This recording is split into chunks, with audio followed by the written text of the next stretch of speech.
السلام عليكم ورحمة الله وبركاته.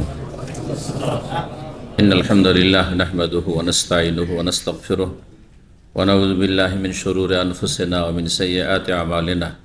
من يهده الله فلا مضل له ومن يضلل فلا هادي له وأشهد أن لا إله إلا الله وحده لا شريك له وأشهد أن محمدا عبده ورسوله صلى الله تعالى عليه وعلى آله وصحبه وسلم تسليما كثيرا. أما بعد فقد قال الإمام البخاري رحمه الله تعالى باب ذكر مصعب بن عمير رضي الله تعالى عنه باب مناقب الحسن والحسين رضي الله عنهما. قال نافع بن جبير عن أبي هريرة عانق النبي صلى الله عليه وسلم الحسن قال حدثنا صدقة قال حدثنا ابن عيينة قال حدثنا أبو موسى عن الحسن سمع أبا هريرة سمعت النبي صلى الله عليه وسلم على المنبر والحسن إلى جنبه ينظر إلى الناس مرة وإليه مرة ويقول ابني هذا سيد ولعل الله أن يصلح به بين فئتين من المسلمين.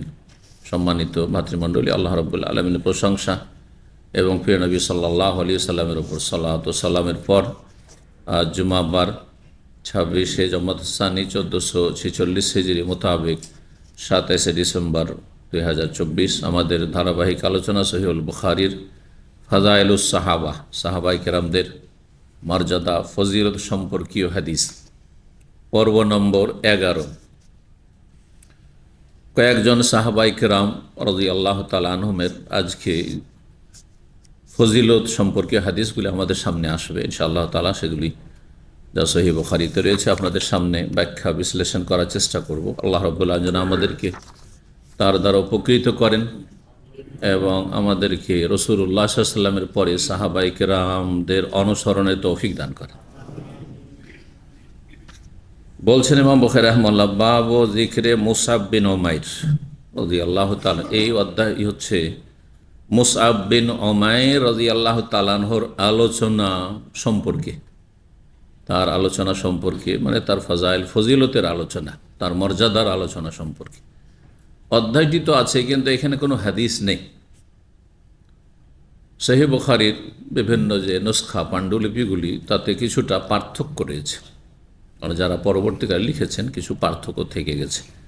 কোনো কোনো এতে আছে শুধু বাবুন, আর মুসআব বিন উমাইর রাদিয়াল্লাহু তাআলার কথা সেখানে উল্লেখ নেই।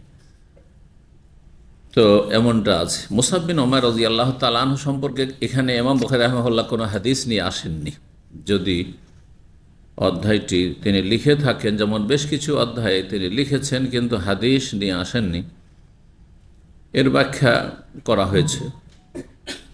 যেটি খুব প্রসিদ্ধ ব্যাখ্যা তা হচ্ছে ইমাম বুখারী রাহিমাহুল্লাহ প্রথম অধ্যায়গুলি লিখে ফেলেছিলেন, বিষয়বস্তু টপিক, আর তারপরে সে অনুযায়ী হাদিস ধারাবাহিক নিয়ে আসছিলেন। এই নিয়ে আস্তে আস্তে কিছু কিছু অধ্যায়গুলি শূন্য থেকে গেছে, হাদিস নিয়ে আসা হয়নি, সম্পাদনাই যেমন কিছু অসমাপ্তি থেকে যায় ওই রকমটা থেকে গেছে, অথবা তার যে শর্ত, কারণ ইমাম বুখারী রাহিমাহুল্লাহর হাদিস গ্রহণের শর্ত খুব শক্ত কঠিন, ইমাম মুসলিমের চাইতে কঠিন, অথচ সহিহ মুসলিমও সহিহ হাদিসের কিতাব, অন্যান্য মুহাদ্দিসিন চাইতে আরও বেশি কঠিন, যার ফলে অনেক হাদিসগুলি হাদিসের কায়দা কানুনের আলোকে সেগুলি সহিহ, কিন্তু উচ্চমানের সহিহ তাঁর দৃষ্টিতে নয়, সেজন্য তিনি সহিহ বুখারীর হাদিসগুলো নিয়ে আসেননি। তো মুসআব বিন উমাইর রাদিয়াল্লাহু তাআলা আনহু সম্পর্কে সিরাতুন নবীতে যেই রিওয়ায়াতগুলি বা বর্ণনাগুলি রয়েছে তাতে তার সম্পর্কে আলোচনা আছে, তার ফজিলতের কথা। তিনি শহীদ হয়েছেন সাহাবায়ে কেরামদের সম্পর্কে বলা যেতে পারে, কারণ নবী সাল্লাল্লাহু আলাইহি ওয়াসাল্লাম তাদেরকে শহীদ বলেছেন। যেমন সোহাদা ওহদে 70 জন শহীদ হয়েছেন, তো সাহাবায়ে কেরাম সবাই একমত ছিলেন যে তারা শহীদ হয়েছেন, তাই না? ব্যতিক্রম কোনো জিহাদে, যেমন খাইবারের যুদ্ধে হাদিস রয়েছে যে কোনো একজন সেখানে কাফেরদের হাতে মারা গেছে, তারপরে নবী সাল্লাল্লাহু আলাইহি ওয়াসাল্লামকে সাহাবীরা বললেন যে ফলানুন সে অমুক শহীদ, তো নবী সাল্লাল্লাহু বললেন যে না, সে শহীদ নাই, ওকে আমি জাহান্নামে দেখলাম, কারণ সে গনিমত ধন সম্পদে খেয়ানত করেছে, তখন ব্যতিক্রম। কিন্তু আসল হচ্ছে সাহাবায়ে কেরামরা যারা আল্লাহর দ্বীনকে শক্তিশালী করার জন্য, আল্লাহর কালেমা তৌহিদকে উঁচা করার জন্য, লা কালিমাতুল্লাহ এবং আল্লাহর দ্বীনের স্বার্থে যারা প্রাণ দিয়েছেন তারা শহীদ সাহাবায়ে কেরাম করছে। রাদিয়াল্লাহু। তারপরে যেহেতু ওহির দরজা বন্ধ হয়ে গেছে, সুতরাং আমাদের কাছে জানার কোনো মাধ্যম নেই। তবে যারা সত্যি ভালো মানুষ এবং আল্লাহর দিনের খেদমতে গিয়ে শহীদ মারা গেছে, আশা করা যায় যে তারা শহীদ বলা যেতে পারে। আশা করা যায়, আমরা আশা করি রবের কাছে এবং দোয়া করি যে যেন আল্লাহ তাদের শাহাদাত কবুল করেন। কিন্তু আপনি সার্টিফিকেট দেওয়ার অধিকার রাখেন না। যেমন কোনো প্রতিষ্ঠানের সার্টিফিকেট আমি দিতে পারি, কোনো ইউনিভার্সিটির সার্টিফিকেট আমি এখান থেকে ইস্যু করা শুরু করলাম, সার্টিফিকেট আসল না জাল? জাল সার্টিফিকেট। বলছে খুব ভালো মানুষে দিয়েছে সার্টিফিকেট, চলবে? কোনো মূল্য নেই। ছোট্ট একটা স্কুলের ধরেন, কোনো স্কুলে যদি সার্টিফিকেট অন্য কেউ দেয়, সেই স্কুল না দিয়ে বাংলাদেশ স্কুল তার সার্টিফিকেট যদি ইসলামী সেন্টার থেকে দেয়, জাল সার্টিফিকেট না? বলছেন না না না, ওখানে তো ভালো মানুষরা রয়েছেন, তারা সার্টিফিকেট দিয়েছেন, তার একটা মূল্য আছে, চলবে? জাল সার্টিফিকেট। তাহলে আপনি কাউকে শহীদের সার্টিফিকেট দেবে, এটা তো রবের এখতিয়ার। আল্লাহ জানেন যে কার শাহাদাত তিনি কবুল করেছেন, কে অন্তরের ইখলাস সততা নিয়ে আল্লাহর রাস্তায় জীবনকে কোরবানি করেছে, তিনি সার্টিফিকেট দেবেন। আপনি কে? আমি বা কে? না, কোনো অধিকার নেই আমাদের। ওই দরজা বন্ধ, সতর্ক সাবধানে মরবে। তবে যেমনটা বললাম, দোয়া করতে পারবেন যদি আপনি ভালো মানুষ, আল্লাহ তার শাহাদাত কবুল করুক, তাই না? আশা করতে পারবেন যে আশা করি সে আল্লাহর রাস্তায় শহীদ। আপনার আশা নিরাশায়ও পরিণত হইতে পারে, সেই কোয়ালিটিতে আসলো না আল্লাহর কাছে, হইতে পারে সেটা, কিন্তু রবের কাছে ভালো আশা রেখেছেন, এটাও করতে পারে, কিন্তু সার্টিফিকেট দিতে পারেন না আপনি। তো মুসাব বিন উমাইর রাদিয়াল্লাহু তাআলা আনহু ওহদের যুদ্ধে যারা শহীদ হয়েছিল তাদের অন্যতম। মুসাব বিন উমাইর রাদিয়াল্লাহু তাআলা আনহুর আরেকটি বৈশিষ্ট্য, তিনি দেখতে আকার আকৃতিতে রাসূলুল্লাহ সাল্লাল্লাহু আলাইহি ওয়াসাল্লাম সদৃশ্য ছিলেন। এই জন্য তার শাহাদাতের পরে অনেকেই বিশেষ করে কাফেররা যখন তাকে হত্যা করে ভেবেছে যে মোহাম্মদকে মেরে দিয়েছি সাল্লাল্লাহু আলাইহি ওয়াসাল্লাম, রসুলকে মেরে দিয়েছি, খুব তাদের আনন্দ ফুর্তি। কতিলা মোহাম্মদ নিহত হয়েছে সাল্লাল্লাহু আলাইহি ওয়াসাল্লাম, এই গুজব ছড়িয়ে পড়েছিল। মানুষ শয়তান, জিন শয়তান, সেটাকে খুব ছড়িয়েছে এই গুজবকে। কারণ এই গুজব যদি প্রভাব বিস্তার করে সাহাবায়ে কেরামদের ওপর, তাহলে তাদের মনোবল একেবারে চুরমার হয়ে যাবে। সুতরাং তারা কোনো মতেই জিহাদের ময়দানে জিততে পারবেন না। তো এটাই ছিল অসৎ উদ্দেশ্য কাফেরদের এবং জিন শয়তানের। তো মুসাব বিন উমাইর রাদিয়াল্লাহু তাআলা আনহু শহীদ হয়েছিলেন। তার জীবনীতে সহিহ হাদিস রয়েছে যে তার কাফনের সময় তার কাছে যে চাদরটি ছিল এত ছোট যে মাথার দিক ঢাকলে, কাফনের জন্য আলাদা কোনো কাপড় নেই। আল্লাহর নিয়ামত আজকাল শুকরিয়া আদায় করেন, কাফনের নতুন কাপড় পাচ্ছেন। এমন কোনো আছে মুসলিম আজকাল যে নতুন কাপড় পাওয়া যায় না? নতুন কাপড়, তারপর উত্তম হচ্ছে সাদা, সেইটাও পাচ্ছেন আপনি, তাই না? যদিও বেশি দামি কাপড় কাফনে দেওয়া যুক্তিসঙ্গত নয়, কারণ এটা সরে যাবে, পচে যাবে, লাভ কি? এটা জীবিত মানুষকে দেবেন, একটা গরিব মানুষকে দেবেন, একটা এতিম বিধবা দামি কাপড় দেবেন। মাইয়াতকে এত দামি কাপড় দেওয়া এটা ভালো নয়। মধ্যম চলার মতো কাপড় দিলেই চলবে, কিন্তু সুন্নতি কাপড় দেওয়ার চেষ্টা করতে হবে যদি আমাদের কাছে অভাব না থাকে, কাপড় থাকে বা কাপড়ে পয়সা থাকে। মুসাব বিন উমাইর রাদিয়াল্লাহু তাআলা আনহুকে তার চাদরে এখন কাফন দিতে হবে। চাদর দিয়ে যদি মাথা ঢাকা হচ্ছে তো পা খুলে যাচ্ছে, পায়ের দিক ঢাকা হচ্ছে তো মাথা খুলে যাচ্ছে। সুবহানাল্লাহ, এরকমটা হচ্ছে। রাসূলুল্লাহ সাল্লাল্লাহু আলাইহি ওয়াসাল্লাম বললেন যে মাথার দিক থেকে ঢেকে দাও, কারণ মাথা হচ্ছে পায়ের তুলনায় শ্রেষ্ঠ উত্তম অঙ্গ, আর পায়ের দিক ইজখের ঘাস চাপিয়ে দাও। আল্লাহু আকবার। তো এই ছিল মুসাব বিন উমাইর রাদিয়াল্লাহু তাআলা আনহু। তার সম্পর্কে এখানে কোনো হাদিস আসেনি, তবে অন্য জায়গায় হাদিস রয়েছে তার জীবনী সম্পর্কে। 22 নম্বর অধ্যায় বলছেন বাবু মানাকিবুল হাসান ওয়াল হুসাইন রাদিয়াল্লাহু আনহু। এই অধ্যায় হচ্ছে হাসান এবং হুসাইন রাদিয়াল্লাহু তাআলা আনহুমার ফজিলত বা মর্যাদা সম্পর্কে। হাসান হুসাইন কে? আলী রাদিয়াল্লাহু তাআলা আনহুর দুই সন্তান, ফাতেমা রাদিয়াল্লাহু তাআলা আনহার সন্তান, নবী সাল্লাল্লাহু আলাইহি ওয়াসাল্লামের প্রিয় দুই নাতি। হাসান রাদিয়াল্লাহু তাআলা আনহুর জন্ম মক্কায় না মদিনায়? কে বলতে পারে?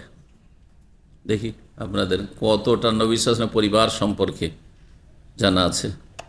আর মনে হয় না যে কি জবাব দিতে পারবে, তাই না? মদিনায় জন্ম হয়েছে। কোন মাসে? রমজান মাসে। রমজান মাসে জন্ম। রমজান মাসে তার জন্ম হয়েছে 3য় হিজরিতে। জি, তার ইন্তেকাল মদিনাতে হয়েছে 50 হিজরিতে। 3 হিজরিতে 50, তাহলে বয়স কত হয়েছিল? 47 বছর বয়স মাত্র। এখনও যাদের 60 হয়ে গেছে, আমরা নিজের কল্পনা করি না যে এখনই মত চলে আসতে পারে। মরণকে অনেক দূরে দেখছি, যার ফলে আমরা নিজের সংশোধন করি না, তওবা করি না, যার ফলে আমরা ভালো মানুষ হওয়ার চেষ্টা করি না। কারণ হতে পারে আজকের জুমাই শেষ, এরপরে আসর নসিব হবে না, সামনে জুমা নসিব হতো দূরের কথা, সামনে রমজান পাওয়া তো দূরের কথা, সামনে ঈদুল আজহা পাওয়া এত দূরের কথা, হয়তো আর কোনো নামাজই পাবেন না, হয়তো এইটাই শেষ নামাজ ছিল। ভাবতে হবে না এই কথা। জি, বহু লোক চলে যাচ্ছে। এই জোহর জুমা থেকে আসর পর্যন্ত অনেক লোক দুনিয়া মারা যাবে না? যাচ্ছে। তাহলে তাদের একজন তো আপনিও হইতে পারেন, আমিও তো হইতে পারি। সুতরাং সবসময় নিজেকে সংশোধিত করে রাখেন, ভালো মানুষ করে রাখেন, আপডেট করেন। ভুল হতে পারে, ভুল হবে না এমন কোনো মানুষ পৃথিবীতে নেই। ভুল হতে পারে, ছোট ভুল তো হতে পারে, বড় ভুলও হয়ে যেতে পারে, কাবিরা গুনাহ হতে পারে, কিন্তু সাথে সাথে সমাধান হচ্ছে তওবা এবং ইস্তেগফার। তওবা মানে ফিরে চলে আসা আল্লাহর দিকে, শয়তানের দিকে চলে গেছেন। আর ইস্তেগফার মানে যেহেতু উল্টো দিকে চলে গেছেন, জাহান্নামের দিকে চলে গেছেন, সুতরাং আল্লাহর কাছে ক্ষমা প্রার্থনা করা। আল্লাহর বিরুদ্ধাচরণ, নাফরমানি করেছেন, সুতরাং আল্লাহর কাছে ক্ষমা চাওয়া, ইস্তেগফার। আল্লাহ যেন তৌফিক দান করে। সবসময় মরণকে কাছে দেখবেন, তাহলে আপনি হারাম খাবেন না, আল্লাহর হক নষ্ট করবেন না, মানুষের হক নষ্ট করবেন না। হারাম খেয়ে করবোটা কি? আমি তো এখনই মরে যেতে পারি। তাহলে এই হারাম পয়সাগুলি যে আমি করলাম, কার জন্য করলাম? আমার ছেলে মেয়েদের জন্য। হ্যাঁ, ছেলে মেয়েকে সুখী করার জন্য আমি জাহান্নামে জ্বলবো? যদি আপনি একজন মানুষ হিসাবে চিন্তা করেন, আপনি মুসলিম না, ধরেন অমুসলিম কেউ অথবা বেদিন, মানুষ হিসাবে চিন্তা করেন, আপনি অন্যকে সুখী করার জন্য জাহান্নামের আগুনে জ্বলবেন? আপনি চিন্তা করুন তো দেখি। কেন হারাম খেতে যাবেন? কেন মানুষের বেমানি করতে যাবেন? কেন ধার নিয়ে হাত ভারী আর এরকম করবেন আপনি? অসৎ আচরণ কেন? যে কোনো আমলের হিসাব দিতে হবে, যে কোনো পাপের হিসাব দিতে হবে। অন্তরের পাপ হোক, জবানের পাপ হোক, আচার আচরণের পাপ হোক, আল্লাহর হক নষ্ট করা হোক, মানুষের হক নষ্ট করা হোক, স্ত্রীর হক নষ্ট করা হোক, স্বামীর হক নষ্ট, জবাব দিতে হবে। কেন আপনি জাহান্নামে যাবেন পরের জন্য? সবসময় মওতকে খুব কাছে দেখবেন, তাহলে আপনি পাপে লিপ্ত হবেন না। কারণ হইতে পারে এই পাপ করে আমার মরণ, মালাকুল মত ওত পেতে আছে, আর ওই সময়টায় আপনি এমন একটা গুনাহ করেছেন, গুনার অবস্থায় চলে গেলেন, তো আবার নসিবই হলো না। কত খারাপ অবস্থা বলুন তো দেখি। সেটা তো হইতে পারে আমার আপনার ক্ষেত্রে। যদি এই কথাগুলো আমরা চিন্তা করি, তাহলে আমরা কখনো পাপের দিকে যাব না। আর যখনই শয়তান নিয়ে যাবো, সাথে সাথে সজাগ হয়ে যাব, সাথে সাথে সজাগ হয়ে যাব যে না, এখনই যদি মালাকুল মত চলে আসে, আমি তো দেখছি না। গোনা দেখছেন আজকাল এই সোশ্যাল মিডিয়ার যুগে, আর সেই সময় মালাকুল মত এসে রুহটাকে কেড়ে নিয়ে চলে গেল। কি অবস্থা হলো চিন্তা করুন তো দেখি। আপনি ফজর নামাজ ছেড়েছেন আর ভাবছেন যে আমি ঠিক আছে ওই সকাল 9টায় উঠবো, আর একসাথে উজু টুজু করে মসজিদে চলে যাবো, জুমাও পড়া হবে, ফজর পড়া হবে, এরকম অনেকে আছে। ওই সময়টা যদি ওই মত হয়ে যায়, তো কী অবস্থা হয় বলুন তো দেখি। বেনামাজি আল্লাহর কাছে হাজির হবে না। আল্লাহ সংশোধনে তৌফিক দান করে। যার যত মরণ থেকে, মত থেকে গাফিলতি, সে তত বেশি পাপে লিপ্ত। যে যত বেশি মরণকে কাছে দেখবে, নিকটবর্তী দেখবে, সে তত বেশি ভালো মানুষ হওয়ার চেষ্টা করবে। এই কথাটি মনে রাখবেন। তো হাসান এবং হোসেন, তাদের কথা বলছিলাম। তো হাসান রাদিয়াল্লাহু তাআলা আনহু মদিনায় ইন্তেকাল করেছেন। কিভাবে ইন্তেকাল করেছেন কারো জানা আছে? তাকে শত্রুরা বিষ পান করিয়েছিল বা বিষ মেশানো খাবার দিয়েছিল, তাতে তিনি শহীদ হয়েছিলেন। তো তিনিও শহীদ, হাসানও শহীদ। জি, ভালো মানুষের অনেক শত্রু আছে, ভালো মানুষের অনেক শত্রু আছে। জি, তো এইভাবে তিনি শহীদ হয়েছেন। হোসেন রাদিয়াল্লাহু তাআলা আনহু তিনি 4র্থ হিজরি শাবানে, তাহলে 3য় হিজরি রমজানে জন্ম হইল কার? হাসান। আর হোসেনের জন্ম হয়ে গেল 4র্থ হিজরি শাবানে।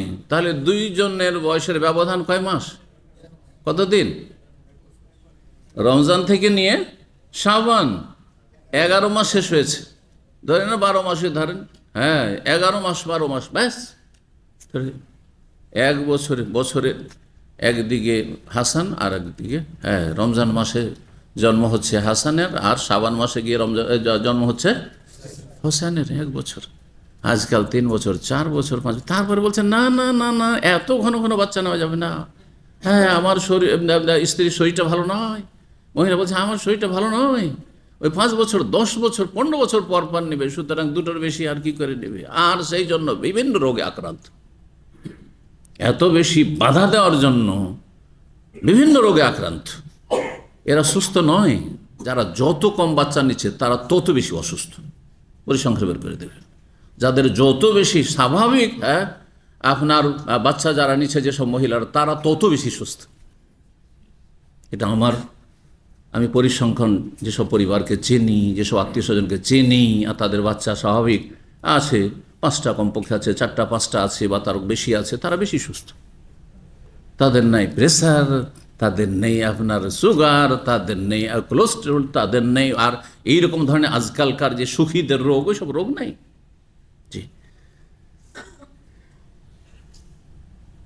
প্রখ্যাত তাবে নাফি বিন জুবাইর বলছিলাম হ্যাঁ অসম্পূর্ণ থেকে গেছে। তাহলে হুসাইন রাদিয়াল্লাহু তাআলা আনহুর জন্ম হচ্ছে 4th হিজরি শাবান মাসে, এন্তেকাল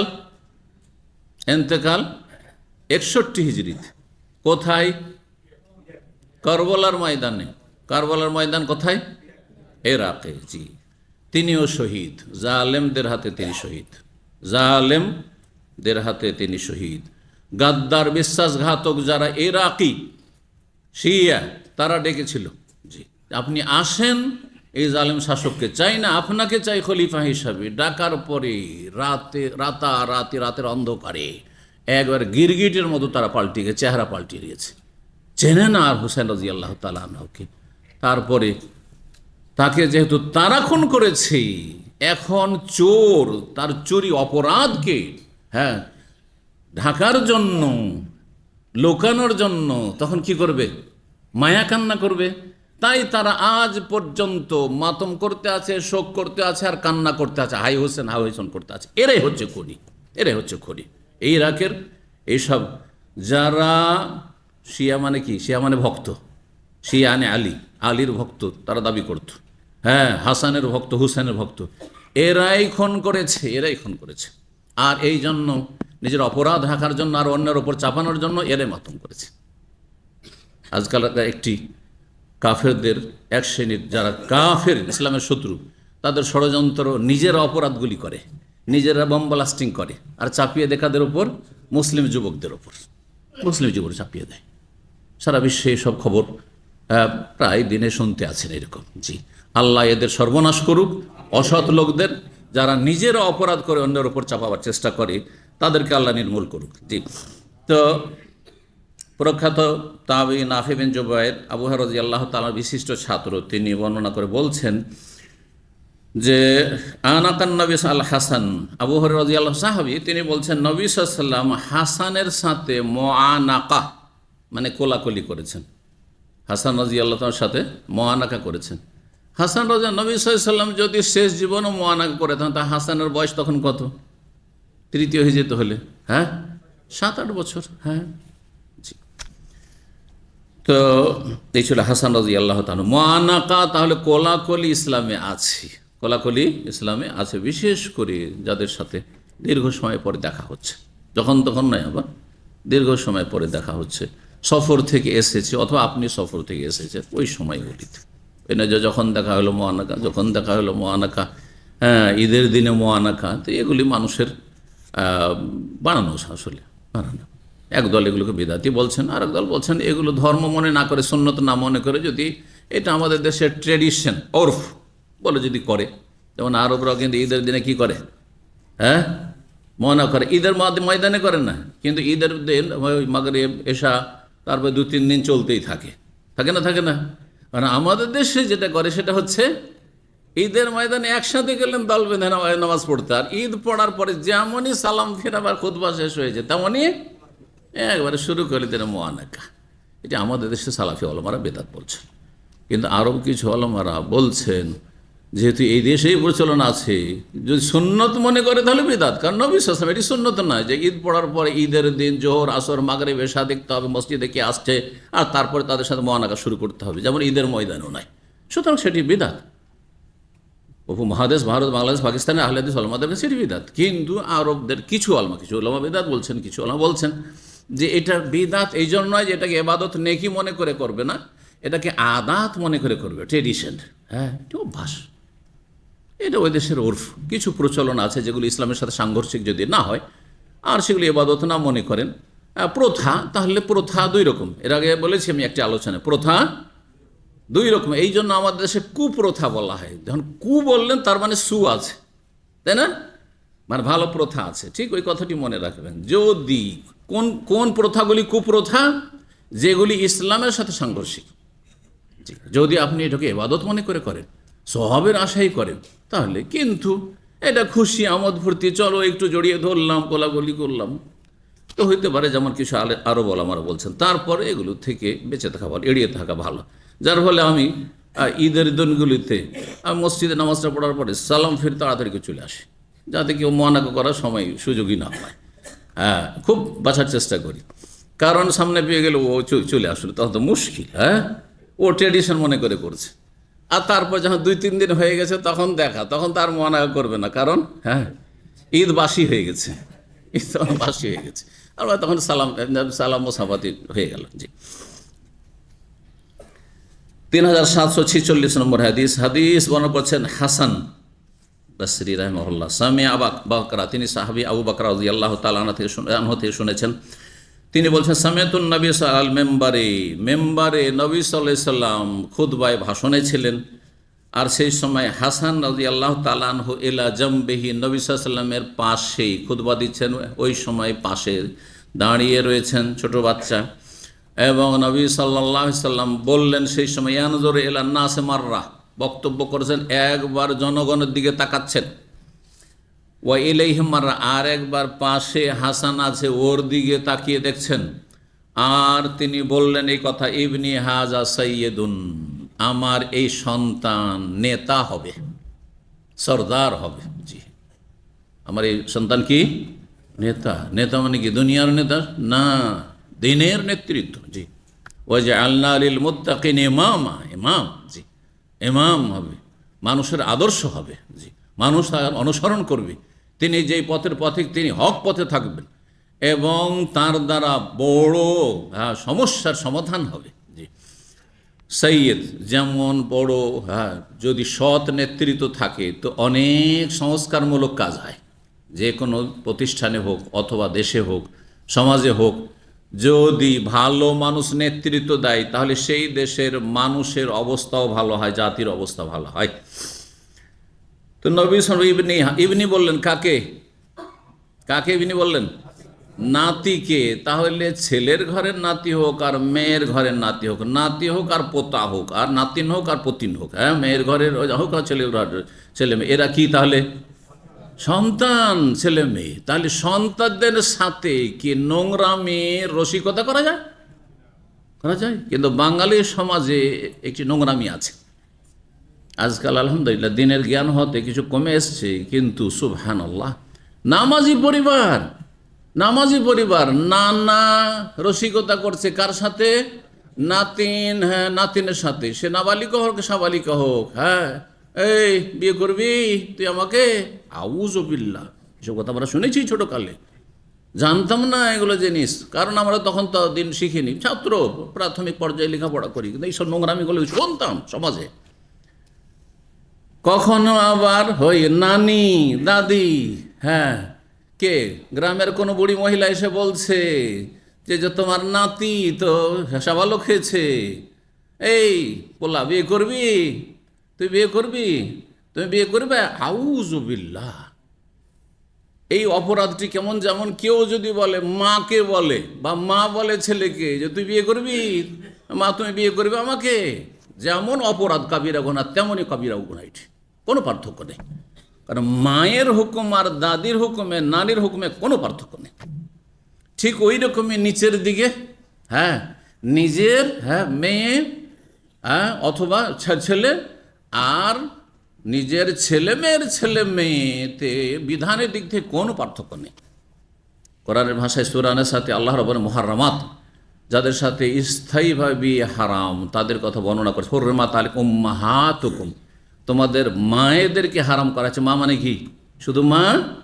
হ্যাঁ, মা মানে হ্যাঁ, মা, দাদি, নানি, দাদি, নানির মা, তারাও, তাদের মাও যদি বেঁচে থাকে সব হারা, অপর দিকে যত যাবে, এমনকি হাওয়া আলাইহিস সালাম পর্যন্ত, তিনি আমাদের মা। জি, মা না? কারণ যেই বংশেরই হন না কেন, যেই যুগেরই হন না কেন, আপনার বংশ পরম্পরা সিলসিলায় নাসাব কোথায় গিয়ে পৌঁছিবে? আদম আর হাওয়াতে গিয়ে পৌঁছিবে। তো তিনি আমাদের মা। জি, উম্মাহাতুকুম ওয়া বানাতুকুম, তোমাদের মেয়েদেরকে, কন্যাদেরকে হারাম করা হয়েছে। মেয়েদের মানে শুধু নিজের মেয়েদেরকে, তারপরে মেয়ে, ছেলে মেয়েদের, হ্যাঁ, মেয়েদেরকেও হারাম করা হয়েছে। ছেলের ঘরের নাতি নাতিনকে হারাম করা হয়েছে, মেয়ের ঘরের নাতি নাতিনকে হারাম করা হয়েছে। নিচে যত চলে যাবে, যত চলে যাবে।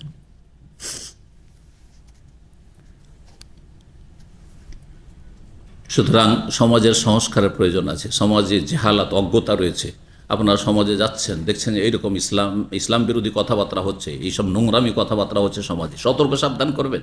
ওরা জানে না, হ্যাঁ, আর জানে না এ ওজোর আল্লাহর কাছে চলবে না, কারণ এগুলো কাবিরা গুনাহ, ছোটোখাটো গুনাহ নয়, আর চলতে থাকবে সারা জীবন ধরে। এইরকম অজ্ঞতা সব জায়গায় আল্লাহর কাছে গ্রহণযোগ্য নয়। যেখানে জানার সুযোগ নেই, তখন আল্লাহ হয়তো গ্রহণ করবেন যে এই জানার কোনো সুযোগ ছিল না। ওমা কুন্না মুআযযিবিনা হাত্তা নাবআসা রাসূলা, আমি অতক্ষণ আযাব দেব না যতক্ষণ কোনো রসুলকে, মানে সতর্ক সাবধানকারীকে তাদের কাছে না পাঠিয়েছি। কিন্তু জানার সুযোগ আছে, তারপরে জানছে না, পড়ছে না, শুনছে না, আর আমলও করছে না, সংশোধনও করছে না, চলেই যাচ্ছে। বাপ দাদা যেমন ছিল ওই রকমই চলে যাচ্ছে। তো এটা আল্লাহর কাছে গ্রহণযোগ্য নয়। জি, নবী সাল্লাল্লাহু আলাইহি ওয়াসাল্লাম কি বললেন যে আমার এই ছেলে সৈয়দ, নেতা হবে, সরদার হবে, ওয়ালা আল্লাহ, এবং হতে পারে। নবী সাল্লাল্লাহু আলাইহি ওয়াসাল্লাম যখন হতে পারে বলবেন, তখন সেটা নিশ্চিত। আল্লাহ যেখানে বলেছেন কোরআনে, যেখানে আল্লাহ আছে, তার মানে নিশ্চিত, কারণ আল্লাহর কথা হচ্ছে সত্য। আল্লাহর কোনো সন্দেহ আছে যে সম্ভবত বলবেন? বোঝা গেছে না? তো সম্ভবতর ভাষা যদি আল্লাহ ব্যবহার করেন, তার মানে সেটা ঘটবে। আল্লাহ সাআতা তাকুনু কারিবা, কোরআনের উদাহরণে দিই, আল্লাহ সাআতা তাকুনু কারিব, আল্লাহ বলছেন যে সম্ভবত কিয়ামত, হ্যাঁ, সন্নিকটে, আসন্ন। কিয়ামত কাছে, কিয়ামত খুবই কাছে। নবী সাল্লাল্লাহু আলাইহি ওয়াসাল্লামের জামানা থেকে এইদিকে কিয়ামত পরের দিকে, আর তার আগে হ্যাঁ আসমান জমিনের ইতিহাস। তাহলে দুটোকে তুলনা করলে কিয়ামত কাছে। 1400 বছর গেছি, জানি না আর কতদিন যাবে, বলতেই পারবেন না। এই কথা বলতে পারবেন না যে আরও 100 বছর যাবে, বলার কোনো ক্ষমতা নেই। হতে পারে 50 বছর, হতে পারে 30-40 বছর, হতে পারে 200 বছর। কারণ নবী সাল্লাল্লাহু আলাইহি ওয়াসাল্লাম কি বলেছেন? 1400 বছর আগে কারিবান বলেছেন। তো কারিবান অনেকে ভাবতে পারে যে আল্লাহ বলছেন কিয়ামত কাছে, আর 1400 বছর কাছে, তো 1400 বছর কেন চলে গেল? তাহলে কি কোরআন কি সত্য নয়? নবীর কথা কি ঠিক নয়? অবশ্যই ঠিক। কিন্তু যেমনটা বললাম, ব্যাখ্যা বুঝবেন যে এই আসমান জমিনের ইতিহাস বা মানব জাতির ইতিহাস, হ্যাঁ, আপনি আদম থেকে নিয়ে নবী সাল্লাল্লাহু আলাইহি ওয়াসাল্লাম পর্যন্ত কত হাজার বছর, আর এই দিকে যে পরে নবী সাল্লাল্লাহু আলাইহি ওয়াসাল্লামের পরে যে আর কত বছর আছে, দুটোকে তুলনা করলে আগেরটার তুলনা এটা হচ্ছে কারিবান, সন্নিকটে। জি, তো আল্লাহ, সম্ভবত আল্লাহ রাব্বুল আলামিন আইয়ুসলিহা বিহি, তার মাধ্যমে মীমাংসা করে দেবেন, বাইনা ফিআতাইন মিনাল মুসলিম, মুসলিমদের দ্বন্দ্বে লিপ্ত, বিবাদমান দুই দলের মাঝে। দুই দল, বিশাল দুটো দলে বিভক্ত হবে মুসলিম জাতি, আর দুই দল মুখোমুখি একবারে হয়ে যাবে, একবারে যুদ্ধের লড়াইয়ের পরিস্থিতি। সেই সময় আল্লাহ রাব্বুল আলামিন হাসানের মাধ্যমে, আমার এই সন্তানের মাধ্যমে দুই মুসলিম জাতির মাঝে মীমাংসা করে দেবেন। ভবিষ্যৎবাণী করেছেন নবী সাল্লাল্লাহু আলাইহি ওয়াসাল্লাম অনেক আগে। তার বাস্তবায়ন হচ্ছে কখন? কখন সেটা হচ্ছে? নবী সাল্লাল্লাহু আলাইহি ওয়াসাল্লাম পর খেলাফত কত বছরের ছিল? কত বছরের? আল খেলাফা 40কে বলল, আল খেলাফাতু ফি উম্মতি সালাসুনা সানা। নবী সাল্লাল্লাহু আলাইহি ওয়াসাল্লাম হাদিস তিরমিজিতে রয়েছে, আমার উম্মতের খেলাফতের রাশেদা, মানে নবী সাল্লাল্লাহু আলাইহি ওয়াসাল্লামের পুরোপুরি আদর্শ ফলো করে, অনুসরণ করে। তারপরে যুগ খেলাফত বলা হয়, মুআবিয়ার যুগ খেলাফত, ওমাইয়ার যুগ খেলাফত, ওমাইয়া বংশের খেলাফত, তার আব্বাসী খেলাফত, তুর্কি খেলাফত, মোগল খেলাফত, সব খেলাফত বলা হচ্ছে, কিন্তু সেগুলি আসলে সূক্ষ্ম অর্থে খেলাফত নয়। পুরোপুরি রাসূলুল্লাহ সাল্লাল্লাহু আলাইহি ওয়াসাল্লাম আদর্শের অনুসারী তারা ছিল না। খানিকটা সরতে, ধীরে ধীরে সরতে সরতে অনেক দূরেও সরে গেছে। এখন তো সরতে সরতে এমন সরেছে যে মানব রচিত বিধান ইসলামের বিধানের জায়গা দখল করে নিয়েছে। ইসলামী বিধানের রাষ্ট্রীয় পর্যায়ে কোনো স্থান নেই, কোনো মূল্য নেই। কি অবস্থা হয়েছে! জি, আল্লাহ হেফাজত করুন, জাতিকে ফিরে আসার তৌফিক দান করুন। জি, এই জন্য দুর্দশা মুসলিম জাতি। তো 30 বছরের খেলাফত, নবী সাল্লাল্লাহু আলাইহি ওয়াসাল্লাম ইন্তেকাল হলো একাদশ হিজরির রবিউল আউয়াল মাসে। তাহলে 11 থেকে শুরু করে 30 সাল নেন, কত হলো তাহলে? 41 বছর হলো না? হলো না? 41, 40 পার হয়ে 41-এ চলে গেছে। 41-এ গিয়ে তখন কি হলো? আলী রাদিয়াল্লাহু তাআলা আনহু শহীদ হলেন, খারিজ জঙ্গির হাতে, ইবনে মুলজাম খারিজের হাতে শহীদ হলেন আলী রাদিয়াল্লাহু তাআলা আনহু। তারপরে মুসলিম উম্মাহ খলিফা নির্বাচন করলেন হাসান রাদিয়াল্লাহু তাআলা আনহুকে। 5 মাসের মতো তিনি খলিফা থাকলেন, কিন্তু সেই সময় আর মুসলিম উম্মায় একতা আসলো না, ঐক্য আসলো না। ওইদিকে মুআবিয়া রাদিয়াল্লাহু তাআলা আনহুর সাথে আলী রাদিয়াল্লাহু আগে একটু তিক্ততা হয়েছিল। মুআবিয়া রাদিয়াল্লাহু তাআলা যতদিন আলী ছিলেন ততদিন তিনি খলিফা হওয়ার দাবি করেননি, কারণ তিনি জানতেন আমার চাইতে অনেক গুণে শ্রেষ্ঠ আলী রাদিয়াল্লাহু তাআলা আনহু। কিন্তু আলী রাদিয়াল্লাহু তাআলা আনহু ইন্তেকালের পরে বা শাহাদাতের পরে মুআবিয়া রাদিয়াল্লাহু তাআলা আনহু একদিকে শাম দেশে, আর হাসান রাদিয়াল্লাহু তাআলা আনহু আরেকদিকে কুফায়। তখন কুফা রাজধানী ছিল, আলী রাদিয়াল্লাহু কুফায় রাজধানী নিয়ে গেছে মদিনা থেকে। তখন মুআবিয়া রাদিয়াল্লাহু দেখলেন যে হাসান আমার চাইতে জুনিয়র, ছোট, আমি তার চাইতে সিনিয়র। তখন তিনিও খেলাফতের দাবিদার হইলেন। তখন আপোষে একটা বড় দল মুআবিয়া রাদিয়াল্লাহুর পক্ষে হইল, হাসান রাদিয়াল্লাহু তাআলার পক্ষে যে তিনি খলিফা হবেন আলীর পরে, এই পক্ষেও বহু সাহাবায়ে কেরাম এবং তাবেঈন। বিশাল একটা ফাটল ধরল, কোনো মতেই সমাধান হচ্ছে না।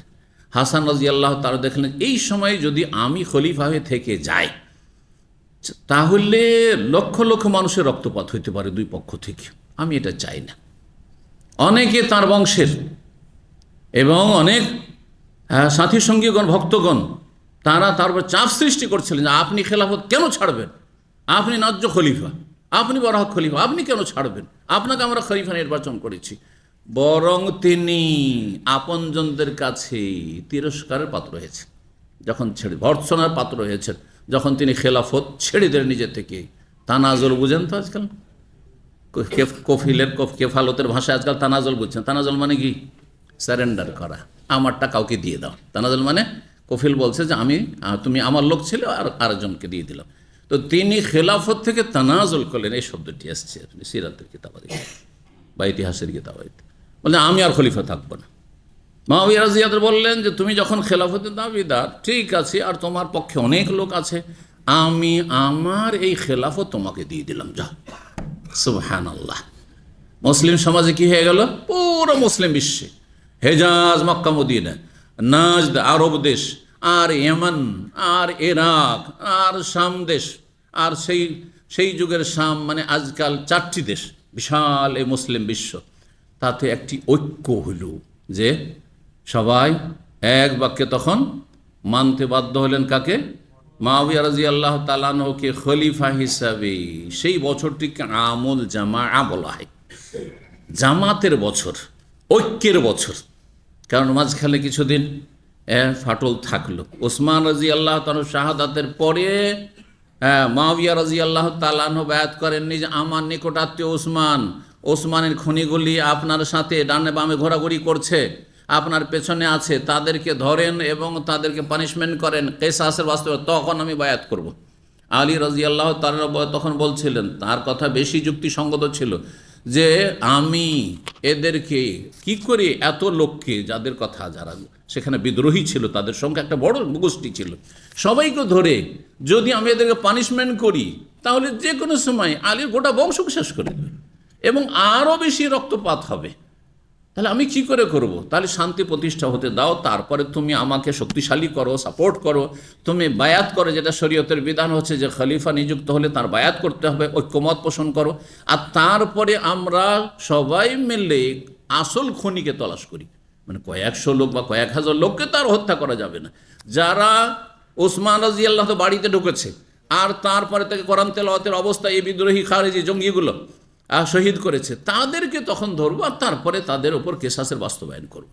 বেশি যুক্তিসঙ্গত ছিল। কিন্তু আল্লাহ রাব্বুল হিকমত, যে দুইজনের দৃষ্টিভঙ্গি ভিন্ন থাকায়, ইজতিহাদ ভিন্ন থাকায় ঐক্যমত হয়ে ওঠেনি।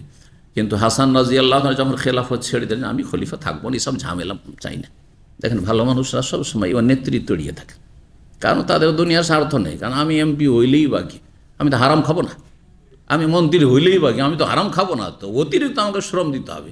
আজকাল একটা এমপি আর মন্ত্রীর বেতন কত? 1 লাখের অনেক নিচে আছে। তাহলে সেই যদি হালাল রুজি করে তাহলে তো তার পেটের ভাত হওয়া মুশকিল, তার চেয়ে তো অনেক বেশি ইনকাম অন্যদিকে করতে পারবে, ব্যবসা বাণিজ্য, ঠিক না? কিন্তু অসৎ লোক যারা জাতীয় সম্পদ, রাষ্ট্রীয় সম্পদ লুটপাট করে খাচ্ছে, বেইমানি করছে, আত্মসাৎ করছে, তারা হচ্ছে নেতৃত্বের জন্য মরিয়া, তারা হচ্ছে নেতৃত্বের জন্য মরিয়া। না, একজন সৎ মানুষ কখনো নেতা হতে চাইবে না, কখনো সে দায়িত্ব নিতে চাইবে না।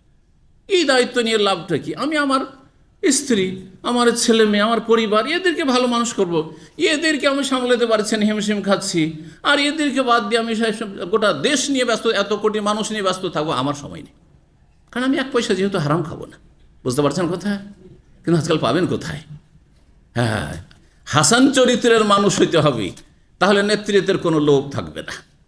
রাদিয়াল্লাহু তাআলা ওয়ারদা। 3747 নম্বর হাদিস বর্ণনা করছে ওসামা বিন যায়েদ রাদিয়াল্লাহু তাআলা আনহুমা। তিনি বলছেন, নবী সাল্লাল্লাহু আলাইহি সাল্লামকে তিনি দেখলেন, আন্নাহু কানা ইয়াখুযুহু ওয়াল হাসান। ওসামা বিন যায়েদ বর্ণনা করছেন নবী সাল্লাল্লাহু আলাইহি সাল্লাম থেকে, যে নবী সাল্লাল্লাহু আলাইহি সাল্লাম কি করতেন, আন্নাহু কানা ইয়াখুযুহু ওয়াল হাসান, তিনি নবী সাল্লাল্লাহু আলাইহি সাল্লাম ওসামা বিন যায়েদকে কোলে নিতেন আর হাসান বিন আলীকেও, নাতিকেও কোলে নিতেন। ওসামা বিন যায়েদকে খুব ভালোবাসতেন, কারণ যায়েদ নবী সাল্লাল্লাহু আলাইহি সাল্লামের কী ছিল? ওই জাহেলিয়া যুগ থেকে পালক পুত্র ছিল। তো পালক পুত্র, যদিও ইসলামের পালক পুত্র যখন রোহিত করা হলো সূরা আহজাবের আয়াতের মাধ্যমে, কিন্তু সেই যে ঘনিষ্ঠতা আর সেই আপনার নিজের পরিবারের মতো থেকেছে। তারপরে ওসামা তাকে ওইভাবে আদর করেছেন যেভাবে আদর করেছে রাসূলুল্লাহ সাল্লাল্লাহু আলাইহি ওয়াসাল্লাম হাসানকে। দুইজনকে একসাথে কোলে নিতেন আর বলতেন তিনি এই দুয়া, আল্লাহুম্মা, হে আল্লাহ, ইন্নী উহিব্বুহুমা, আমি এই দুইজনকে খুব ভালোবাসি, ফা আহিব্বাহুমা, সুতরাং তুমিও এই দুইজনকে ভালোবাসো। এই দোয়া দিয়েছেন। 3748 নম্বর হাদিস মনে করছেন আনাস বিন মালিক রাদিয়াল্লাহু তাআলা আনহু, তিনি বলছেন, উতিয়া উবাইদুল্লাহ ইবনে জিয়াদ বিরাসিল হুসাইন ইবনে আলী। উবাইদুল্লাহ বিন জিয়াদের কাছে হোসাইন বিন আলী রাদিয়াল্লাহু তাআলা আনহুমার খণ্ডিত মাথাটি নিয়ে আসা হইল। সুবহানাল্লাহ, মাথা নিয়ে আসা হইল কখন? কারবালার ময়দানে নির্মমভাবে তিনি যখন শহীদ হলেন, আর তারপরে দেহ থেকে মাথাকে আলাদা করা হয়েছিল। মাথাটিকে একটি পাত্রে করে এই জালেমরা, সেখানকার গভর্নর যে ছিল, কুফার গভর্নর ছিল ইবনে জিয়াদ, শাম দেশের পক্ষ থেকে, দামেস্কের পক্ষ থেকে, ইয়াজিদের পক্ষ থেকে, ইয়াজিদের সে প্রতিনিধি, সেই ব্যক্তি এত নিষ্ঠুর জালেম কুখ্যাত ছিল, তার সামনে নিয়ে আসা হলো হুসাইন রাদিয়াল্লাহু তাআলা আনহুর মাথা। ফাজুইলা ফি তাস্তিন, একটি তস্তে রাখা হলো। তস্ত মানে একটি প্রশস্ত পাত্র। আমার দেশে এক সময় মেহমানদেরকে পিতলের একরকম পাত্র থাকতো, যেটাতে হাত ধোয়ার জন্য দিত। সেটা কি বলা হয়? সেলেমচি, তস্তরিও বলে কোনো কোনো এলাকায় সেটাকে। ওই যে তাস্ত আরবি থেকে, ও কথা বলতে চাইছিলাম। মানে প্রশস্ত, কোনো প্রশস্ত পাত্র কেউ কি বলা হয়? তাস্ত বলা হয়। ফাজা আল্লাহ কত, মাথা নিয়ে আসা হয়েছে, তার সামনে রাখা হয়েছে, সে হচ্ছে সেখানকার গভর্নর। সেই কুখ্যাত ব্যক্তি হুসেন রাজি আল্লাহ তালানহর সেই মাথাতে আঘাত করছিলেন একটি ছড়ি দিয়ে, বেত দিয়ে।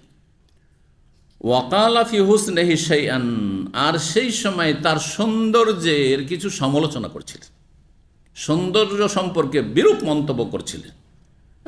অর্থাৎ তাকে সুন্দর না বলে কি বলছিলেন, অন্য কিছু বলছিলেন।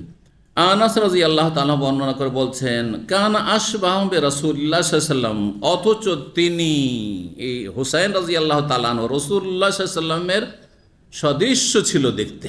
আকার আকৃতি তার কেমন ছিল? রাসূলুল্লাহ সাল্লাল্লাহু আলাইহি সাল্লামের ছিল।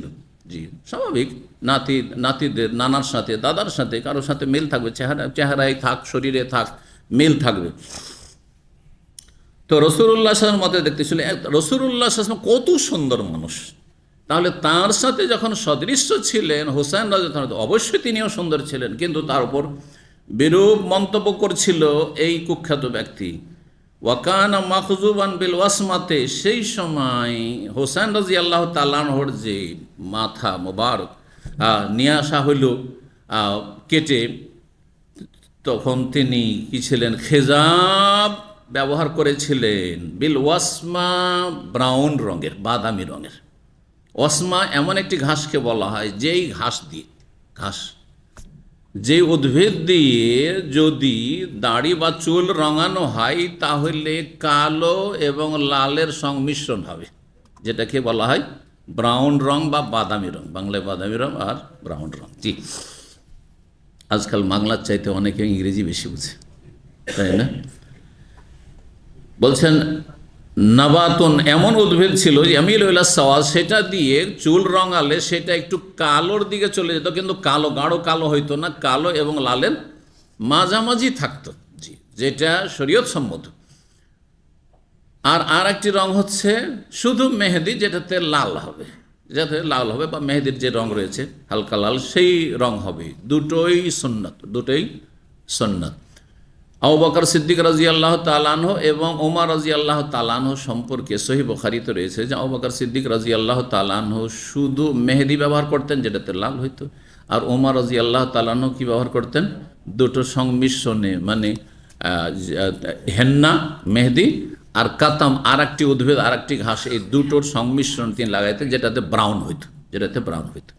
ব্রাউন ঠিক আছে, কিন্তু কালো করা, সাদা চুলকে বা সাদা দাড়িকে কালো করা, এমনকি মহিলাদের জন্য, মহিলারা মনে করে এটা শুধু পুরুষদের জন্য, পুরুষদেরকে লাল করতাম, মহিলাদের চুল পেয়ে গেলে এরা আবার কালো করতে লাগে, না, ও জায়েজ নয়। নারী পুরুষের এখানে বিধানে কিন্তু পার্থক্য নেই। এ মশলা অনেকেই জানে না, অথবা অনেকেই করতে থাকে এরকম কাজ, অনেক মহিলারা। মনে রাখতে হবে, যখন আপনার চুল পেকে গেছে, যে কোনো কারণে হোক না কেন, আপনার চুলকে আপনি পরিবর্তন করতে পারবেন, কিন্তু আপনি কালো করলে ধোকা দিলেন কাউকে। কালো করে মহিলাও তো ধোকা দিতে পারে, চুল এদিকে পেকে গেছে আর কালো করার পরে সে অবিবাহিতা ছিল বা তালাক প্রাপ্তা বিধবা ছিল, সে বিবাহ বসেছে, তো ধোকা দিল না, প্রতারণা করলো না? যেমন আপনাদের মধ্যে অনেক পুরুষ আছে যে বিয়ে শাদী করেনি আর চুল আগে পাকিয়ে দিয়েছে, ও পায়ে দাঁড়াতে দাঁড়াতে চুল পেকেই গেছে, এখন বিয়ে করবে, ও সাদা চুল দাড়ি দেখে তো কেউ বিয়ে করবে না, কোনো মহিলা, কোনো মেয়ে, তখন কি করে? কালো করে নিয়ে, তো হারাম এটি, মান গাসানা ফালাইসা মিন্না। যে প্রতারণা করবে, যে কাউকে ধোকা দিবে, সে ব্যবসাতে ধোকা দিক আর বিয়ের শাদীতে ধোকা দিক, সে আমার অন্তর্ভুক্ত নয়, আমার দলভুক্ত নয়। নবী সাল্লাল্লাহু আলাইহি ওয়াসাল্লামের আদর্শ বহির্ভূত লোক সে। নবী সাল্লাল্লাহু আলাইহি ওয়াসাল্লাম নিজের এর থেকে, দল থেকে খারিজ করেছেন, তার মানে এই নয় যে সে কাফের, কিন্তু সে হচ্ছে নাফরমান রাসূলুল্লাহ সাল্লাল্লাহু আলাইহি ওয়াসাল্লামের। জি,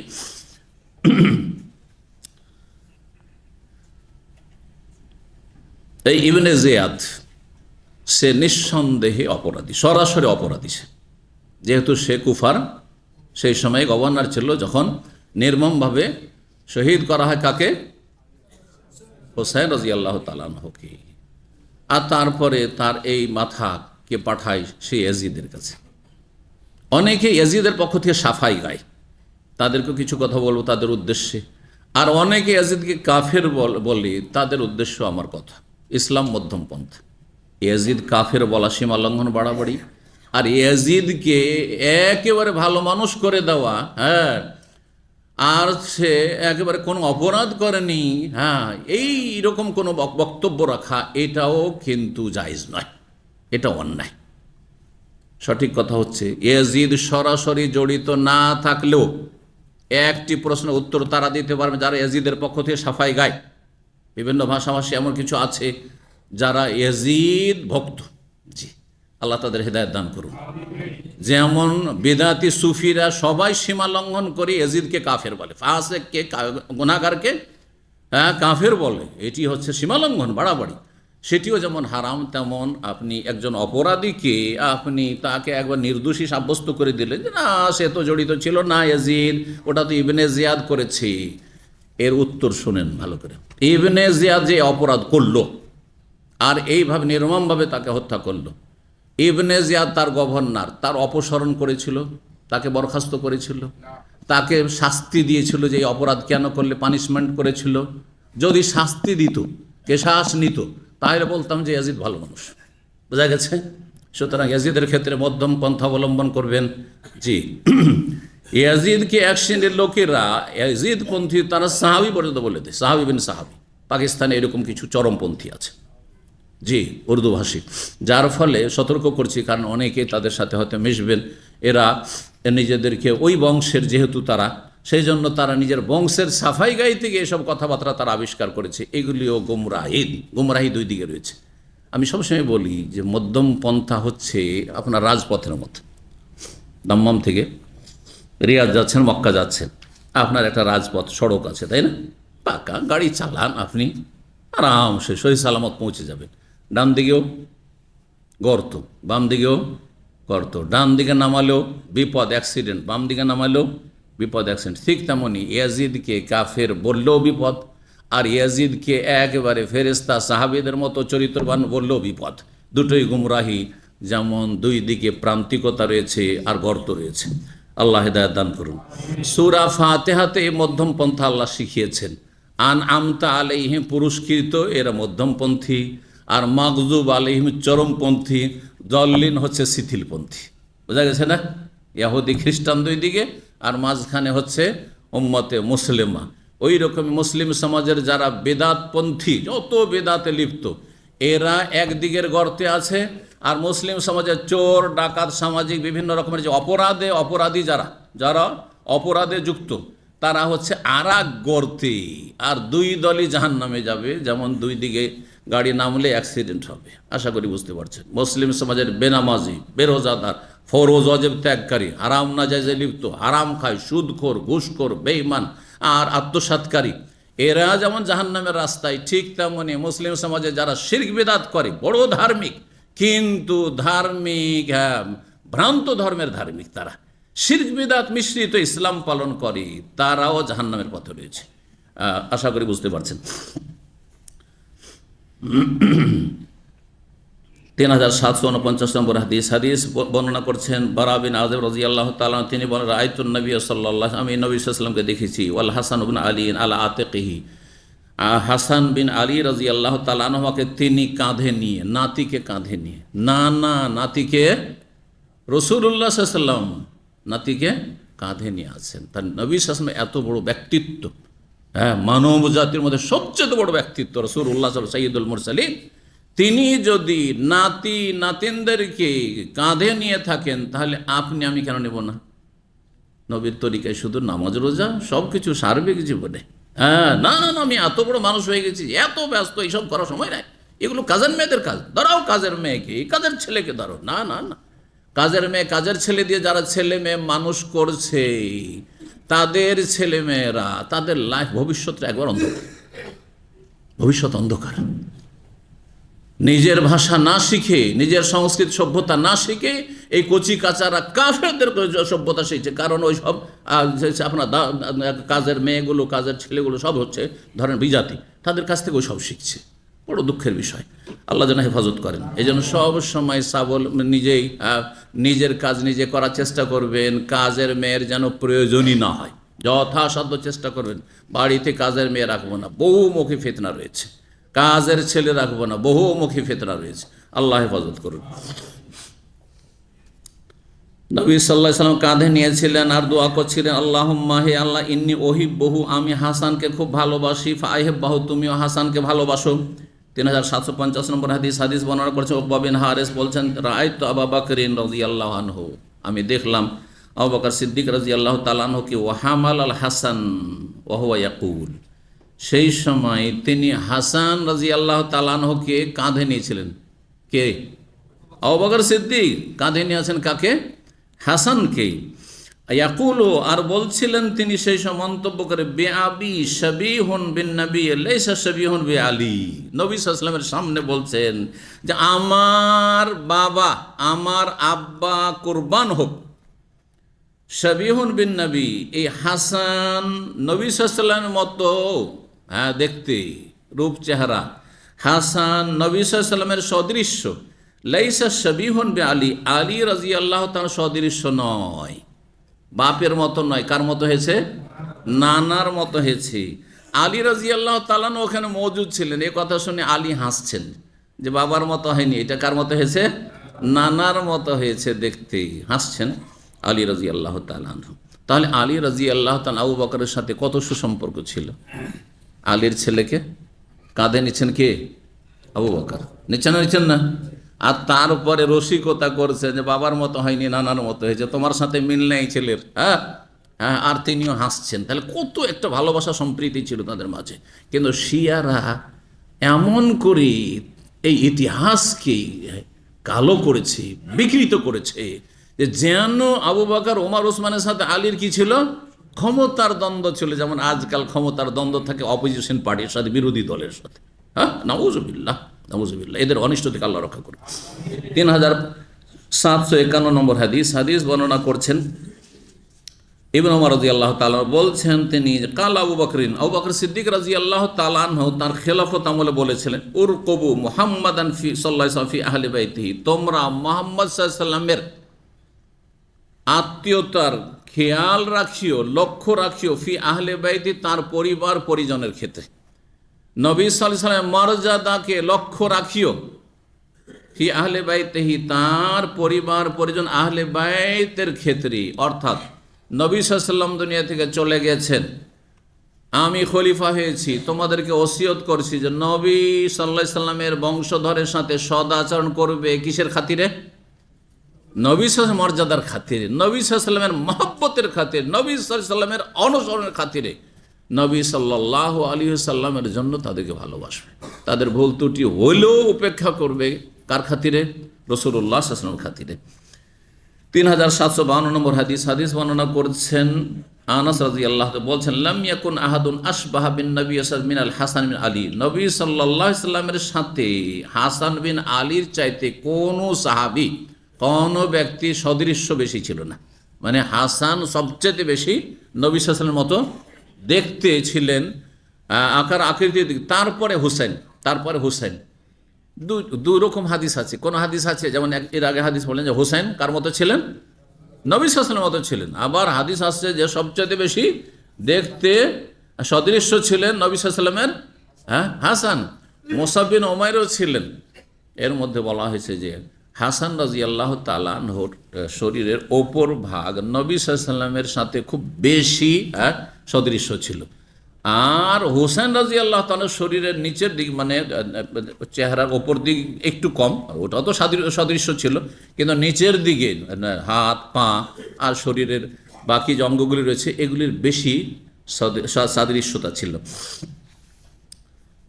শাবিহুন, একটি কথা পড়লেন এখানে, শাবিহ, দেখলেন না? শাবিহুন বিন নবী লাইসা শাবিহুন বি আলী, হাদিস 3750 নম্বরে। হ্যাঁ, নবী সাল্লাল্লাহু আলাইহি ওয়াসাল্লামের মতো রূপ চেহারা, আলীর মতো রূপ চেহারা নয়। শাবিহুন মানে তাহলে রূপ, চেহারা, আকৃতি, তাই না? এখান থেকে বাংলাতে একটি শব্দ এসছে, ছবি। ছবি কথাটি তাহলে কি? মূলত আরবি শব্দ শাবিহুন, আর সেটা বাংলা থেকে কি হয়েছে? ছবি।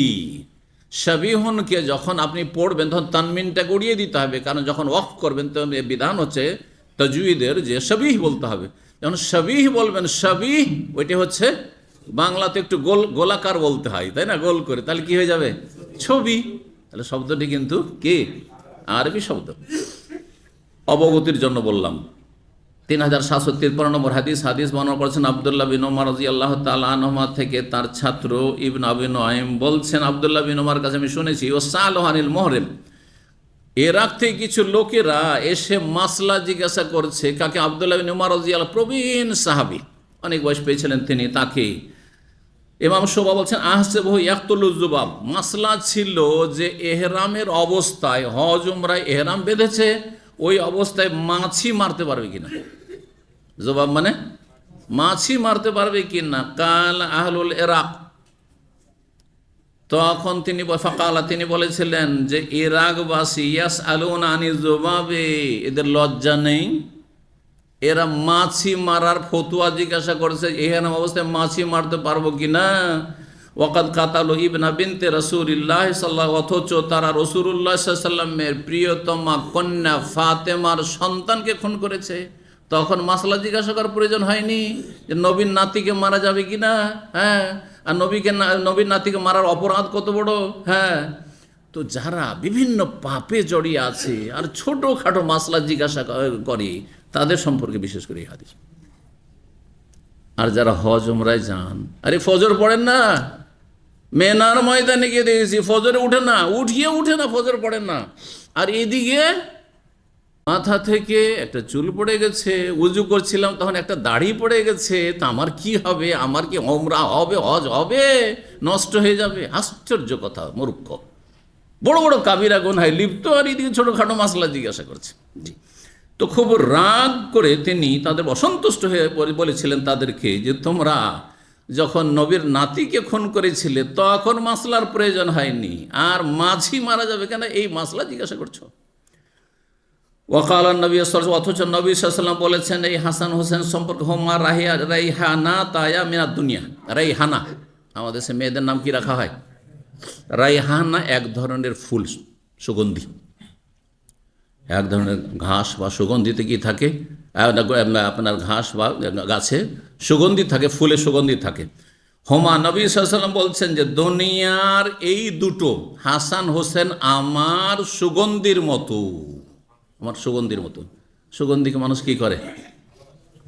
নাকে লাগায়, একটা ফুল তুলে নিয়ে নাকে টান দিচ্ছেন আপনি, হ্যাঁ, সেন্ট নেওয়ার জন্য।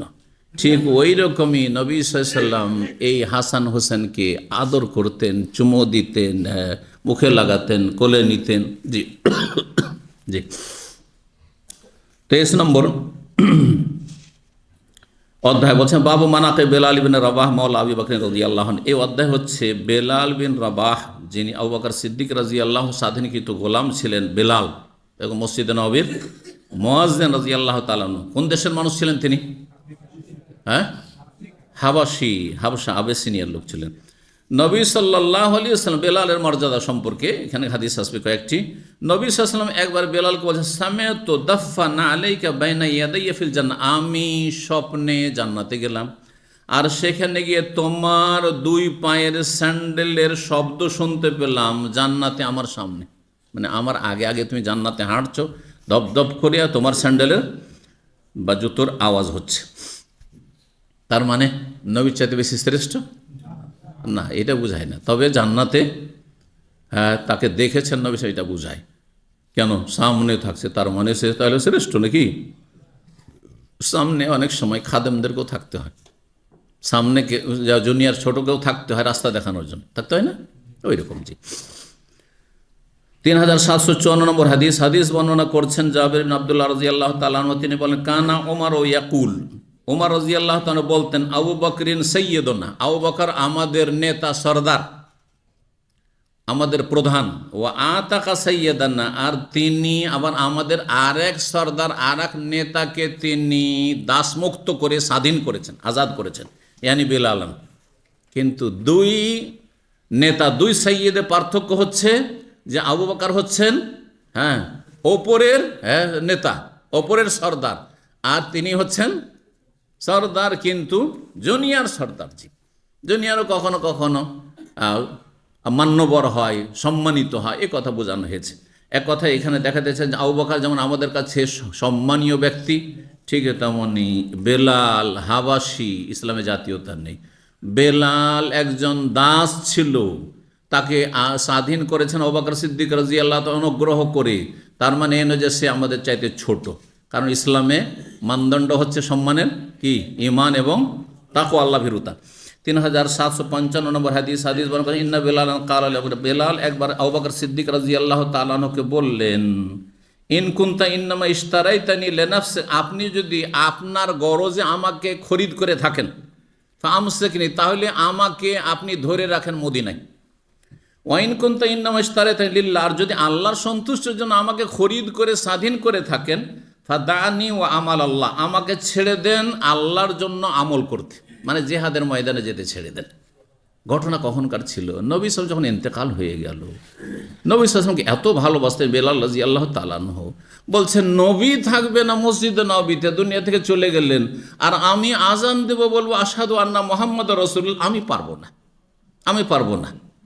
খলিফা হলেন আবু বকর সিদ্দিক রাদিয়াল্লাহু তাআলা, বলছেন আমাকে আপনি মাফ করে দেন আর আমাকে ছেড়ে দেন, আমি এখন মদিনা থেকে বেরিয়ে চলে যাব, বর্ডার এলাকায় চলে যাব, আর আমি কাফেরদের বিরুদ্ধে জেহাদ করব, যে মুজাহিদিনরা জেহাদ করছে তাদের দলে সামিল হয়ে যাব। এই যে আমাল আল্লাহর দিনের আমল করতে আমাকে ছেড়ে দেন। তখন আবু বকর সিদ্দিক রাদিয়াল্লাহু তাআলা বাধা দেন, না তোমাকে যেতে দেওয়া হবে না, খলিফার অর্ডার, তোমাকে আজান দিতে হবে। হ্যাঁ, তোমাকে মুয়াজ্জিন রেখেছেন নবী সাল্লাল্লাহু আলাইহি ওয়াসাল্লাম, আমি কেন রাখবো না তোমাকে? না, তোমাকে রাখতে হবে। দাবি করলেন তিনি, হ্যাঁ, বললেন যে না, তোমাকে থাকতে হবে। তখন তিনি এই কথা বলেছিলেন যে আপনি আমাকে খরিদ করেছেন, অনুগ্রহ করে স্বাধীন করেছেন, কিসের জন্য? আপনার নিজের গরজে যদি হয় তাহলে আপনি রাখতে পারেন, আমি তোমাকে আমার গরজে রেখেছি, থাকতে হবে। আর যদি বলেন আল্লাহ সন্তুষ্টির জন্য তোমাকে খরিদ করে আমি আজাদ করেছি, স্বাধীন করেছি, তাহলে আমাকে ছেড়ে দেন আল্লাহর হস্তে, আমাকে চলে যেতে দেন। কিন্তু তারপরেও তার জীবনীতে বলা হয়েছে, তাবাকাত ইবনে সাদে রয়েছে, ইমাম ইবনে সাদের তাবাকাতে খুব গুরুত্বপূর্ণ তথ্য রয়েছে সিরাত সম্পর্কে বা সাহাবা ইকরামদের জীবনী সম্পর্কে। তো তিনি বলছেন আবু বকর সিদ্দিক বারবার তাকে চাপ সৃষ্টি করলেন, এরকম না যে বাধ্য করা, তাকে আল্লাহর দোহাই দিয়ে কসম দিয়ে বলতে লাগলেন যে না, তোমাকে থাকতে হবে, মদিনা থেকে আমি যেতে দেবো না, তুমি থাকো। তখন তিনি আবু বকর সিদ্দিক রাদিয়াল্লাহু তাআলার কথা শুনে নিয়ে মেনে নিয়ে তিনি থাকলেন। যখন আবু বকর সিদ্দিক রাদিয়াল্লাহু তাআলা আনহুর ইন্তেকাল হয়ে গেল, প্রায় 2.25 বছর, 2 বছর 3 মাস 10 দিন মাত্র খলিফা ছিলেন, অল্প সময় আবু বকর সিদ্দিক রাদিয়াল্লাহু। যখন ইন্তেকাল হয়ে গেল, ওমর রাদিয়াল্লাহু খলিফা হলেন, তখন তিনি বলেন আর থাকবো না, আর আমি মদিনায় থাকবো না, আমাকে ভালো লাগে না, নবী ছাড়া আমাকে ভালো লাগে না, আমাকে ছেড়ে দাও। ওমর রাদিয়াল্লাহু বললেন যে আমাকে ছেড়ে দেন আপনি, আল্লাহর রাস্তায় আমি যাই এবং আল্লাহর রাস্তায় আমি জেহাদ করি। আর তারপরে জেহাদ করতে করতে তিনি শাম দেশে শহীদ হয়েছিলেন মহামারী আমওয়াস নামক তাউনে আমওয়াস, ইতিহাস ইসলামের ইতিহাসে খুব প্রসিদ্ধ। সে আমওয়াসের এমন মহামারী ছড়িয়েছিল শাম দেশে, তাতে হাজার হাজার সাহাবায়ে কেরাম তাবেঈন সবাই ইন্তেকাল করেছিলেন। আর মহামারীতে কেউ ইন্তেকাল করলে তাকে নবী সাল্লাল্লাহু কি বলেছেন? শহীদ বলেছেন। সে বছরটি ছিল, তার ইন্তেকালের বছর ছিল 18 হিজরি অথবা 20 হিজরি, কেউ কেউ বলেছেন, কিন্তু 18 হিজরি এই মতটি বেশি শক্তিশালী। এই ছিল হাদিস। 24 নম্বর অধ্যায় বলছেন বাবু যিকর ইবনে আব্বাস রাদিয়াল্লাহু আনহু। এই অধ্যায় হচ্ছে আব্দুল্লাহ বিন আব্বাস রাদিয়াল্লাহু তাআলা আনহুর আলোচনা বা মর্যাদা সম্পর্কে। হাদিস ইবনে আব্বাস বর্ণনা করে বলছেন, দাম্মানিন নবী সাল্লাল্লাহু আলাইহি সাদরিহি, আমাকে নবী সাল্লাল্লাহু আলাইহি ওয়াসাল্লাম তার বুকে একবার জড়িয়ে ধরলেন। আব্দুল্লাহ বিন আব্বাস নবী সাল্লাল্লাহু আলাইহি ওয়াসাল্লাম কে ছিল সম্পর্কে? চাচাতো ভাই, চাচার ছেলে, আর খুব অল্প বয়সী ছিল। তাই এই অল্প বয়সী ছেলে চাচাতো ভাইকে একবার বুকে জড়িয়ে ধরলেন আর তাকে দোয়া দিয়েছে, আল্লাহুম্মা আল্লিমহুল হিকমা, আল্লাহ একে প্রজ্ঞার জ্ঞান দান করো, প্রজ্ঞা দান করো, তাকে হিকমতের জ্ঞান দান করো। হিকমত মানে শাব্দিক অর্থ প্রজ্ঞা, আর সবচেয়ে বেশি প্রজ্ঞা আছে ওহীতে, কোরআন এবং হাদিসে, অর্থাৎ তাকে কোরআন এবং হাদিসের জ্ঞান দান করো, এটি হচ্ছে উদ্দেশ্য। এই জন্য অন্য রিওয়ায়াত রয়েছে আল্লাহুম্মা আল্লিমহুল কিতাব, আল্লাহ তাকে আল কিতাবের জ্ঞান দান করো। আল কিতাব মানে কোরআনে কারীম, আর কোরআনের জ্ঞান হাদিস ছাড়া অসম্ভব। কোরআনের মূল জ্ঞান হাসিল করতে হবে কিসের আলোকে? হাদিসের আলোকে, কোরআনের পরে। সুতরাং আল্লাহ তাকে কোরআন এবং হাদিসের পাণ্ডিত্য দান করে, এই দোয়া দিয়েছেন। অন্যের রিওয়ায়াতে আরও একটু বড় করে দোয়াটি রয়েছে, দুটো বাক্য দিয়ে, আল্লাহুম্মা আল্লিমহুল কিতাব ফাক্কিহু ফিদ্দীন, হে আল্লাহ তাকে কিতাবের জ্ঞান দান করো এবং তাকে কিতাবের ইলম দান করো, ও ফাক্কিহ দ্বীনের তাকে ফিকহ বুঝ দান করো, দ্বীনের ফিকহ মানে পাণ্ডিত্য দান করো। এই দোয়া নবী সাল্লাল্লাহু আলাইহি ওয়াসাল্লাম দিয়েছেন, যার ফলে সাহাবায়ে কেরামদের মধ্যে সবচেয়ে বড় মুফাসসির বলা হচ্ছে কাকে? আব্দুল আব্বাস রাদিয়াল্লাহু তাআলা আনহুমাকে। ইমাম বুখারী রাহিমাহুল্লাহ হিকমতের ব্যাখ্যা করছেন, আল ইসাবা ফি গায়রি নবুয়া, নবী না হয়েও সঠিক সিদ্ধান্ত দেওয়া, নবী না হয়েও সঠিক সিদ্ধান্তে উপনীত হওয়া বা সঠিক সিদ্ধান্ত পেশ করা। কোনো ক্ষেত্রেই সঠিক সমাধান আপনি পেশ করছেন অথচ আপনি নবী না, কোনো ওহী আসে না, এটাকে হিকমা বলা হয়। হেকমার আরও ব্যাপক অর্থ রয়েছে। যখন যেই কথা বললে লাভ আছে, যখন যেই কাজটি করলে পদক্ষেপে লাভ আছে, সেটা হচ্ছে হেকমা।